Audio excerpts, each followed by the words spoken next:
മാറ്റം ആഗ്രഹിച്ച ജനങ്ങൾ രാഷ്ട്രീയ ഭേദമില്ലാതെ വോട്ട് ചെയ്തതുകൊണ്ടാണ് തനിക്ക് വിജയിക്കാനായതെന്ന് കായംകുളം നിയമസഭാ നിയോജക മണ്ഡലത്തിൽ നിന്നും വിജയിച്ച എം ലിജു പറഞ്ഞു. CPMന്റെ കോട്ടകളിൽ നിന്ന് പോലും വലിയ പിന്തുണ ലഭിച്ചിട്ടുണ്ട്. മാറ്റം വേണമെന്ന ചിന്ത ജനങ്ങളിലാകെ ഉയർന്നതാണ് ഇതിന് കാരണമെന്നും ലിജു പറഞ്ഞു. മാറ്റം ആഗ്രഹിച്ച ജനങ്ങൾ രാഷ്ട്രീയ ഭേദമില്ലാതെ വോട്ട് ചെയ്തതാണ് തന്റെ വിജയത്തിന് ആധാരമെന്ന് കായംകുളം നിയമസഭാ നിയോജക മണ്ഡലത്തിൽ വിജയിച്ച എം ലിജു പറഞ്ഞു. ഈ 3 പതിറ്റാണ്ട് നീണ്ട രാഷ്ട്രീയ പ്രവർത്തനത്തിൽ എനിക്ക് പാർട്ടി 3 തവണ മത്സരിക്കാനും അവസരം നൽകിയിരുന്നു. മത്സരിക്കാൻ അവസരം ലഭിച്ചെങ്കിലും തീർച്ചയായിട്ടും ജയിക്കാൻ സാധിച്ചില്ല. ഒരു രാഷ്ട്രീയ പ്രവർത്തനത്തെ സംബന്ധിച്ച് ജനപ്രതിയാകുക എന്നത് തീർച്ചയായും ജനപ്രതിയാകുക എന്നത് ആത്യന്തികമായ ലക്ഷ്യമെന്ന് പറയാൻ സാധിക്കുന്നില്ലെങ്കിലും 4ാമതോട് ഒരു തവണ കൂടി പാർട്ടി എനിക്ക് മത്സരിക്കാൻ അവസരം നൽകിയ സാഹചര്യത്തിലാണ് അന്ന് ആ ഒരു സംഭാഷണം നടക്കുന്നത്.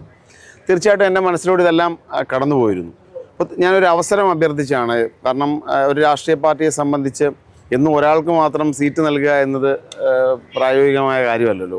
3 തവണ അവസരം നൽകി 4ാമതൊരു തവണ കൂടി ജനത്തിന് മുമ്പാകെ അവസരം നൽകിയപ്പോൾ ഇതെൻ്റെ ഒരു നിർണായകമായ ഒരു മത്സരമാണ് എന്നൊരു ചിന്ത കഴിഞ്ഞ ഈ 3 പതിറ്റാണ്ടുകളിലൂടെ കടന്നുപോയ രാഷ്ട്രീയ പ്രവർത്തനത്തിലെ വിവിധ കാര്യങ്ങൾ ഇതെല്ലാം എൻ്റെ മനസ്സിലൂടെ കടന്നുപോയി. അപ്പോൾ അതുകൊണ്ട് ഒരു നിമിഷം വികാരാധീനനായി എന്നത് ഒരു സത്യമാണ്. ജനം എൻ്റെ മനസ്സിൽ നിന്ന് വന്ന ആ ഒരു കാര്യങ്ങൾ ഒരവസരം നൽകണമെന്നൊരു അഭ്യർത്ഥന കായംകുളത്തെ ജനത കക്ഷി രാഷ്ട്രീയ ഭേദമന്യേ അപ്പോൾ അതുമാത്രമാണ് എന്ന് ഞാൻ കരുതുന്നില്ല. കാരണം കേരളത്തിലാകമാനം UDFന് അനുകൂലമായ വലിയ മാറ്റത്തിന് വേണ്ടിയുള്ള ഒരു ജനങ്ങളുടെ താല്പര്യമുണ്ടായിരുന്നു.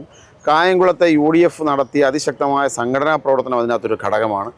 കക്ഷി രാഷ്ട്രീയ ഭേദമന്യേ ജനം മാറ്റത്തിന് ആഗ്രഹിച്ചു എന്നതൊരു വസ്തുതയാണ്. അതോടൊപ്പം തന്നെ ഞാൻ പറഞ്ഞ പേഴ്സണൽ ആയ ഒരു വ്യക്തിപരമായ അഭ്യർത്ഥനയും ഈ തിരഞ്ഞെടുപ്പിൽ ഒരു ശതമാനം അല്ലെങ്കിൽ ഒരു നിശ്ചിത ശതമാനം ആളുകളെങ്കിലും സ്വാധീനിച്ചിട്ടുണ്ടാകും എന്ന് ഞാൻ കരുതുന്നു. അതിന് അങ്ങേറ്റം കൃതജ്ഞതയുള്ള ആളാണ്. കക്ഷി രാഷ്ട്രീയ ഭേദമന്യേ ഇടത് കോട്ടകളിൽ പോലും UDF മുന്നേറ്റമാണ് കാണാൻ സാധിച്ചത്. അപ്പോൾ അതിനെല്ലാം തീർച്ചയായും അങ്ങേറ്റം കൃതജ്ഞതയുണ്ട്. കക്ഷി രാഷ്ട്രീയ ഭേദമന്യേ വോട്ട് ചെയ്ത സമൂഹത്തിനോട് എല്ലാവരോടും ഉത്തരവാദിത്വമുണ്ട്. ഈ മന്ത്രിമാരെ തിരഞ്ഞെടുക്കാൻ മുഖ്യമന്ത്രി തീരുമാനിക്കുന്നതൊക്കെ UDFന് വർഷങ്ങളായ ഒരു പാറ്റേൺ ഉണ്ട്. അപ്പോൾ അത് യുക്തമായ സമയത്ത് മുഖ്യമന്ത്രിയെ പ്രഖ്യാപിക്കും. മുഖ്യമന്ത്രിയും നേതൃത്വവും തമ്മിൽ ചർച്ച ചെയ്ത് മന്ത്രിമാരെ തീരുമാനിക്കും. അത് വ്യക്തിപരമായ ആഗ്രഹങ്ങൾക്കോ അല്ലെങ്കിൽ അഭിപ്രായങ്ങൾക്കോ അതിൽ പ്രസക്തിയില്ല എന്നാണ് ഞാൻ കരുതുന്നത്. CPMന്റെ കോട്ടകളിൽ നിന്ന് പോലും തനിക്ക് പിന്തുണ ലഭിച്ചത് മാറ്റം വേണമെന്ന ജനങ്ങളുടെ ചിന്തയുടെ ഫലമായിട്ടാണ്. 4ാം തവണയും തെരഞ്ഞെടുപ്പ് രംഗത്തേക്ക് എത്തിയ താൻ വ്യക്തിപരമായി നടത്തിയ അഭ്യർത്ഥനയും ജനങ്ങൾ പരിഗണിച്ചുവെന്നും എം ലിജു കായംകുളത്ത് മാധ്യമപ്രവർത്തകരോട് പറഞ്ഞു. CDNet news, Kayamkulam.